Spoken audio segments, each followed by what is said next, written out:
اعوذ باللہ من الشیطان الرجیم، بسم اللہ الرحمن الرحیم۔ السلام علیکم ورحمۃ اللہ وبرکاتہ۔ میں ہوں پروفیسر محمد جلیل خان مخلص اور آپ دیکھ رہے ہیں G S school and college tuitions coaching academy system کا یوٹیوب چینل۔ ہمارا دعویٰ ہے کہ ہم پڑھاتے نہیں سکھاتے ہیں۔ اردو زبان کے لحاظ سے ایک سلسلے کا آغاز کیا تھا، آج اسی سلسلے کی ایک اور ویڈیو لے کر آپ کی خدمت میں حاضر ہو چکا ہوں۔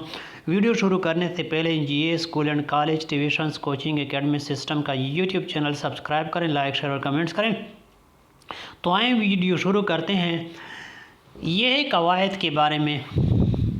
تو صنعت میرات النظیر، صنعت میرات النظیر ایک اصطلاح ہے۔ اس اصطلاح کا مطلب کیا ہے، مفہوم کیا ہے؟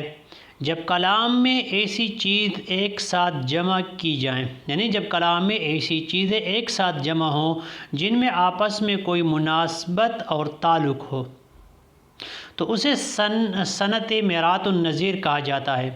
مثلا باغ کی مناسبت سے گل، بلبل اور خزان، دوبارہ و بہار وغیرہ کا ذکر۔ بلبل کو باغباں سے نصیحت سے گلہ ہے، بلبل کو باغباں سے نصیحت سے گلہ ہے، قسمت میں لکھی قید بہار میں۔ تو یہ تھی آج کی ویڈیو۔ فی الحال آج کی ویڈیو میں اتنا ہی۔ مجھے دیجیے اجازت۔ اپنا بہت سارا خیال رکھیے گا اور مجھے اپنے دعا میں یاد رکھیے گا۔ انشاءاللہ بہت جلد ایک اور ویڈیو لے کر آپ کی خدمت میں حاضر ہوں گا۔ تب تک کے لیے اللہ حافظ۔ السلام علیکم ورحمۃ اللہ وبرکاتہ۔